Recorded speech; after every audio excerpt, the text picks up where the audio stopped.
அத்தியாயம் 13 மூன்று வேதங்களையும் குருவின் வழியே கற்றுத் தெளிந்த திருவிக்கிரம பாரதி என்ற சந்நியாசி குமசி என்ற கிராமத்தில் கனகாபுரம் அருகே வசித்து வந்தார்.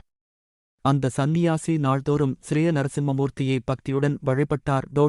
ஸ்ரீ நரசிம்ம சரஸ்வதி சுவாமிகளின் திவ்ய மகிமை, அவர்களின் உலகளாவிய சேவை பண்பு போன்றவை மக்கள் மத்தியில் பரவியது. இதைக் கேட்ட அந்த சந்நியாசிக்கு பொறாமை உண்டாகி ஸ்ரீகுருவின் புகழுக்கு எரிச்சலடைந்தார். இவர் ஒரு தந்திரவாதி, இப்படி நடிக்கும் ஒருவரை நான் எங்கும் பார்க்கவில்லை என அனைவரிடமும் ஸ்ரீகுருவை கண்டித்தார்.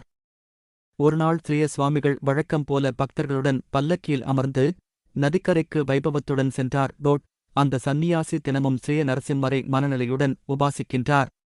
ஆனால் அந்த நாளில் அவருக்கு ஏதோ எரிச்சலாகி மன அமைதி கலைந்துவிட்டது.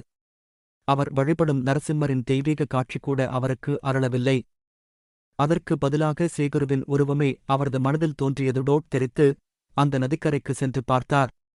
அங்கு சீடர்களுடன் அமர்ந்திருந்த ஸ்ரீய சுவாமிகளைக் கண்டு அவர் பரமபிரமையடைந்தார்.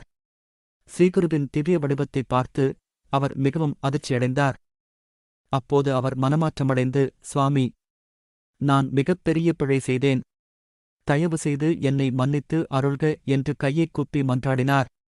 அதற்கு ஸ்ரீகுருக்கள், சந்நியாசி, உன் வழிபாடு அனைத்தும் எனது பால் வந்து சேர்கிறது. பரமசிவன் எல்லோருள்ளும் உள்ளார் என்பதை உணர்ந்து தியானத்தைப் பெறுவாய் என்று ஆசீர்வதித்தார்.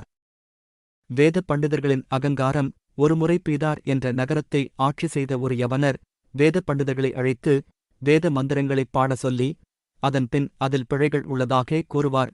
அந்த நிலையில் இருவேத பண்டிதர்கள் அங்கு வந்து அரசனின் மன்றத்தில் மற்ற பண்டிதர்களுடன் வாதித்து அவர்களை வெற்றி கொண்டனர். அதோடு, எங்களுக்கு சமமானவர்கள் இந்த நாட்டில் யாரும் இல்லை, யாராவது இருக்கிறார்களா என்று பெருமையாக சொன்னார்கள்.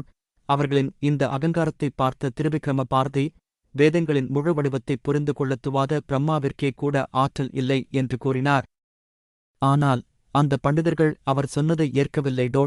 அப்போது திருவிக்கிரம பாரதி, எங்கள் ஸ்ரீகுருவிடம் வருங்கள் என்று கூறி நடந்து சென்று விட்டார்.